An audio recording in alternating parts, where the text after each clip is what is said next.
नमस्कार प्यारे बच्चों, कैसे हैं आप लोग। उम्मीद करता हूँ अच्छे होंगे, मस्त होंगे, स्वस्थ होंगे और अपनी पढ़ाई को मन लगाकर कर रहे होंगे। आज हम करेंगे क्लास 10th मैथ का एक बहुत ही इम्पोर्टेंट चैप्टर जिसका नाम है ऊंचाई दूरी, या इसी को त्रिकोणमिति का अनुप्रयोग भी कहते हैं। इंग्लिश में इसको हाइट डिस्टेंस कहते हैं। ठीक है, इसके क्वेश्चन को सॉल्व करेंगे, लेकिन इससे पहले 2 से 4 मिनट तक इस त्रिकोणमिति के अनुप्रयोग के बेसिक के बारे में समझेंगे कि इसमें करना क्या है, मुझे क्या क्या चीजों की जरूरत होगी जिससे मैं इस चैप्टर को सॉल्व कर सकूं। तो वो सारा बेसिक मैं बताऊंगा, ज्यादा लेक्चर लंबा नहीं होगा, 2 से 4 मिनट में ही सारा बेसिक खत्म हो जाएगा, क्योंकि ज्यादा बेसिक इसमें है ही नहीं, क्योंकि आप इससे पहले त्रिकोणमिति पढ़ चुके हैं। और अगर आप वो बेसिक समझ जाते हैं जो मैं बताने जा रहा हूँ, तो आपका एक भी क्वेश्चन फंसेगा नहीं। आप वीडियो में लास्ट तक बने रहें, आपको लगेगा कि हाँ, आज मैं ऊंचाई दूरी जिस तरीके से सीखा हूँ कभी ना सीखा था और ना सीखूंगा आगे। ठीक है, आइए दिखाते हैं इसमें बेसिक क्या है। तो सुनो, हमारे पास मकान, दुकान, मीनार चाहे जो हो, उसको एक लाइन से दिखाया जाता है। ये लाइन है, इसी को बोल देते हैं ये मीनार है, इसी को बोल देते हैं ये मकान है, और इसी को बोल देते हैं कुछ भी कि ये टावर है, ये टावर है। इसी को बार बार बोलते हैं, इसी का नाम दे देते हैं। बोल देंगे कि इसका एक सिरा P है और इसके शीर्ष Q है, इसका शीर्ष Q है, ऐसा कुछ बोल देंगे। अब इसमें 2 बात मुझे समझना है। इसमें 2 कोण होते हैं, उन्नयन कोण और एक अवनमन कोण। अब सुनो, उन्नयन कोण और अवनमन कोण क्या है। अगर मैं जमीन पे खड़ा हूं और इस मीनार के शीर्ष को देखूं, यूं मीनार के शीर्ष को देखूं नीचे से ऊपर, तो हमारे आंख से जो कोण बनेगा वो होगा उन्नयन कोण। तो मान लो ये है धरती का कोई पॉइंट था, ये इसको हमने मान लिया कि R है। इस R पॉइंट से मैं मीनार को देख रहा हूं, तो ये कोण जो बनेगा, इस कोण को हम बोलते हैं उन्नयन कोण। ये कौन सा कोण होता है? उन्नयन कोण। समझ रहे हैं? ये बेसिक नंबर फर्स्ट है। अच्छा, उल्टा केस ले लो। अब मीनार से नीचे देखो इस पॉइंट को, यहां से ये मीनार से इस पॉइंट को देखो नीचे, तो जो आंख से कोण बनेगा वो होगा अवनमन कोण। कौन सा कोण बनेगा सर आंख से? एक ऐसे सीधी क्षैतिज रेखा खींच लो, तभी तो कोण का पता चलेगा। ये तो ये वाला कोण बनेगा, इसको बोलते हैं अवनमन कोण। अवनमन कोण समझ आया? बहुत अच्छे से, मुझे उम्मीद है समझ आ रहा होगा। तो सॉरी बच्चों, थोड़ा सा डिस्टर्बेंस के लिए डीजे कोई कर रहा था। देखो इसमें है क्या कि ये कौन सा कोण है? अवनमन कोण। इतनी बात आप समझ गए, बेसिक नंबर 1 क्लियर हो गया। अब आओ बेसिक नंबर 2 पे। बेसिक नंबर 2 क्या है?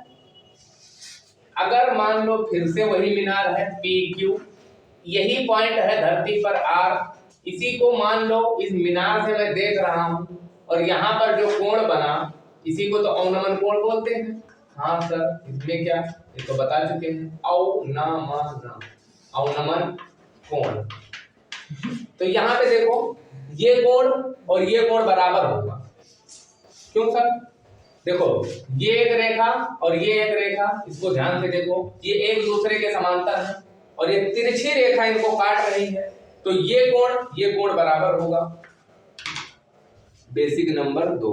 अब बेसिक नंबर 3 क्या है? हमें 3 फार्मूले पता होने चाहिए। कौन कौन से? साइन थीटा का फार्मूला, साइन थीटा का होता है लंब टेकण।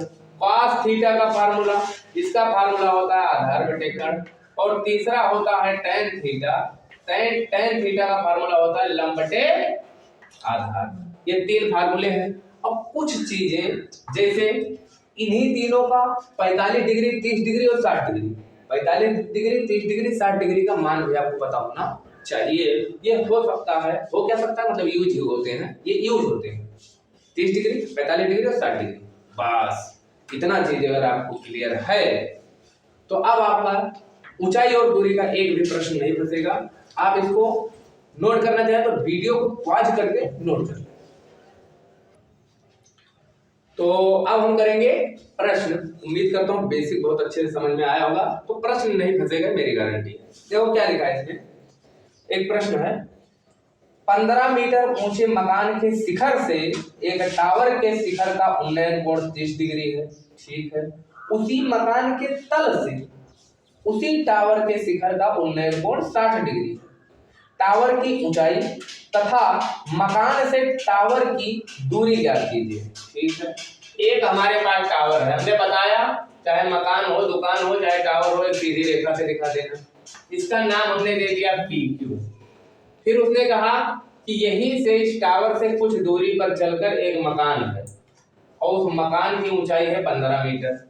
इस मकान की ऊंचाई है 15 मीटर। लिख लेते हैं क्या क्या है।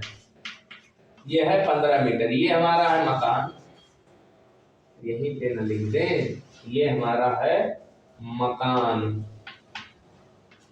और ये हमारा है टावर। ठीक है। अब इसने क्या कहा प्रश्न में कि जब इसके इस मकान के शीर्ष से देखते हैं, नाम शीर्ष का भी दे दो, REQRS। जब इसके शीर्ष से देखते हैं तो उस टावर के शिखर का उन्नयन कोण 30 डिग्री बनता है। ये लो भैया, यही तो था उन्नयन कोण, ये 30 डिग्री बनता है। इसका भी नाम दे दो, तो इसका नाम दे देते हैं T का है, T दे दो। अब ध्यान से देखना, हमें क्या ज्ञात करना। अच्छा, अभी एक चीज और, जब इसके शीर्ष से देखते हैं तो 30 डिग्री कोण बनता है और जब इसके मकान के तल से देखते हैं तो उन्नयन कोण 60 डिग्री हो जाता है। ठीक है। हमें टावर की ऊंचाई ज्ञात करनी है और क्या ज्ञात करना है, इस टावर से इस मकान की दूरी ज्ञात करनी है, कर लेंगे। अच्छा, एक बात देखना, यहां मैंने मान लिया कि टावर की ऊंचाई कितनी है h, और हमें क्या ज्ञात करना है, ये ज्ञात करना है। इसको मान लेते हैं x, इसको मान लेते हैं f। यही दो चीज मुझे ज्ञात करना है, एक तो x और दूसरा h।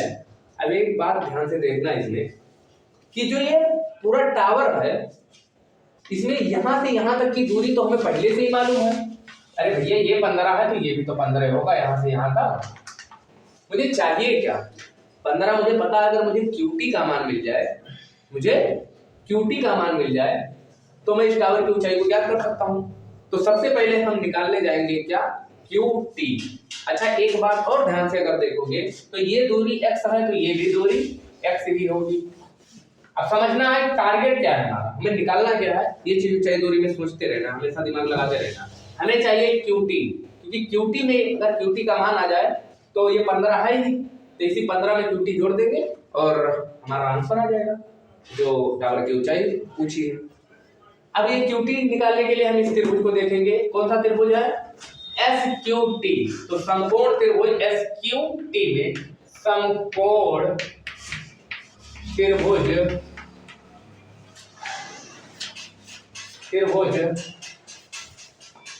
SQT में ये क्या है, लंब, ये क्या है, आधार। लंब आधार किस फार्मूले में होता है, tan में। तो tan बराबर क्या होता है, लंब बटे आधार। तो यहीं पे फार्मूला लगा देंगे इस त्रिभुज में, tan 30 डिग्री बराबर लंब क्या है हमारा, QT बटे में आधार कितना है, ये है ST। ठीक है। QT का मान हमें पता नहीं, ST का मान हमने मान लिया है कि x है और tan 30 का मान होता है 1/√3। मैंने बोला था ना 30 डिग्री का मान याद रखना। चलो इसको इधर मल्टीप्लाई करो तो x इक्वल कितना हो जाएगा, √3 QT। इसका यूज हम करेंगे, ये हमारा हो गया इक्वेशन फर्स्ट। ठीक है सर। अब आ जाओ आप इक्वेशन इस त्रिभुज में, कौन से, बड़े वाले त्रिभुज में। बड़े वाले त्रिभुज में हम फिर से यही फार्मूला लगाएंगे tan का, tan 60 डिग्री बराबर। तो हमें ये पूरी वाली दूरी, ये इस त्रिभुज का लंब होगा, ये पूरी दूरी बोले तो QP, और बटे में ये आधार होगा RP। तो हम लगाएंगे त्रिभुज किसमें, RQP में, त्रिभुज RQP में tan 60 डिग्री बराबर, तो tan 60 डिग्री बराबर लंब बटे आधार मतलब क्यूपी बटे में आरपी। अच्छा सर, क्यूपी बराबर है एच और इसके बराबर आरपी बराबर हमने पहले से ही मान लिया है एक्स। ठीक है सर। tan 60 डिग्री का मान होता है √3, हाँ ये भी मालूम है। अच्छा, यहाँ पे h अपान x ये तो चल ही रहा है भाई, ये tan 60 का मान √3 और h अपान x, तो यहाँ से h बराबर मिला √3x। ठीक है सर, h बराबर क्या मिल गया √3x। अब हम आगे सॉल्व करेंगे, जगह है, चलो देखते हैं, यहाँ थोड़ा सा जगह बनाते हैं। तो यहाँ पे h बराबर क्या आ गया √3x। यहाँ पे जरा देखना x बराबर क्या था √3qt। यहाँ पर अगर मैं मान रख दूं, इसका मान रख दूं, x तो मुझे चाहिए ही, और इतना नोट करें तब बताते हैं, और नोट कर लें इतना तब बताएं। हाँ, अब बोर्ड क्लियर हो गया। यहाँ पे देखो h बराबर अभी क्या है √3x।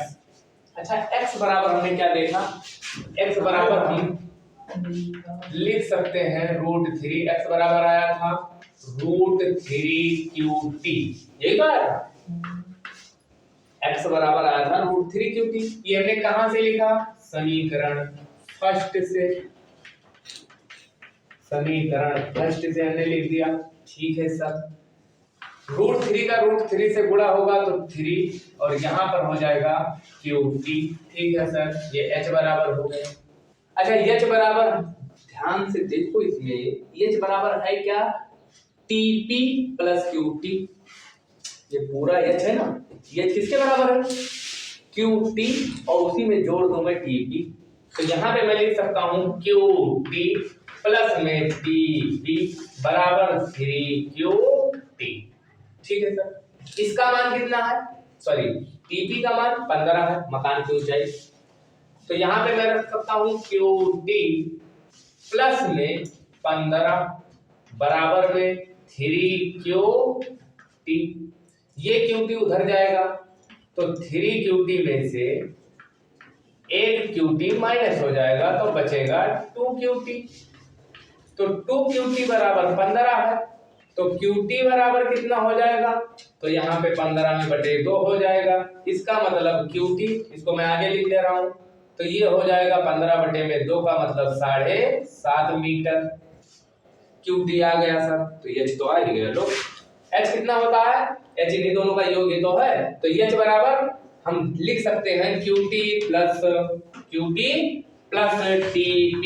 अरे समझ रहे हैं कि नहीं, qt का मान है, qt का मान ही तो मुझे चाहिए था, पूरा आ जाता। तो ये है 7.5 और ये है 15, तो 15 7 22 और 22.5, 15 7 22 और 22.5, ये हमारा आ गया क्या, ये हमारा आ गया इस टावर की हाइट। और फिर बोर्ड पे मुझे लग रहा है कि जगह नहीं बची, नहीं है, रहने दो। तो अब हमें क्या निकालना है, ये आरपी निकालना है। अच्छा, आरपी बोले तो x और qt में एक बड़ा ही संबंध है, x बराबर √3 qt आया था। ठीक है सर, ये क्या है √3 और qt का मान कितना है, तो qt का मान है कहाँ गया 7.5, या इसे लिख सकते हैं 15/2। तो यहां से मुझे मिल जाएगा 15√3/2 मीटर। ये किसका मान मिल गया, ये हमें मिल गया x का मान, और x बोले तो टावर से मकान की दूरी, ये पूछा था, तो x बराबर ये मिल गया। अब सर क्या करें, इसको इसे छोड़ दे, रखना चाहो रख दो। √3 का मान होता है 1.732 से 15 का मल्टीप्लाई कर लो, और फाइनल जो भी काटा पीटी करना आंसर ले आओ, मैं यहीं पे छोड़ रहा हूँ।